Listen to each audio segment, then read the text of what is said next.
நோன்பாளிக்கு இரண்டு சந்தோஷம் இருக்கிறது. முஹம்மது ரசூலுல்லாஹ் சொல்கிறார்கள், கேளுங்கள் ஸல்லல்லாஹு அலைஹி வஸல்லம். இரண்டு சந்தோஷம் இருக்கிறது.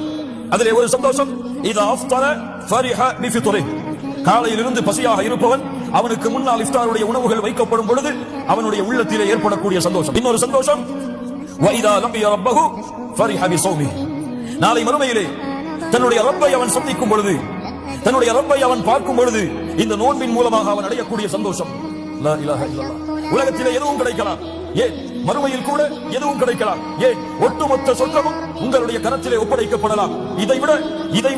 இதைவிட கோடான கோடி மடங்கு ஒரு மனிதனுக்கு சந்தோஷத்தை கொடுக்கக்கூடியது, ஒரு மூமினுடைய உள்ளத்திலே மகிழ்ச்சியை சந்தோஷத்தை ஏற்படுத்தக்கூடியது அவனுடைய இரண்டு கண்களால் நாளை மறுமையிலே யாருக்கு சுஜூது செய்தானோ, யாரை அல்லாஹ் அக்பர் என்று அழைத்தானோ, யாரை லா இலாஹ இல்லல்லாஹ் என்று பரிசுத்தப்படுத்தினானோ அந்த ரப்பை இரண்டு கண்களால் பார்க்கக்கூடிய பாக்கியத்தை இந்த ரமதானுடைய மாதம் அவனுக்கு கொடுக்கும். சுப்ஹானல்லாஹி ரப்பில் ஆலமீன்.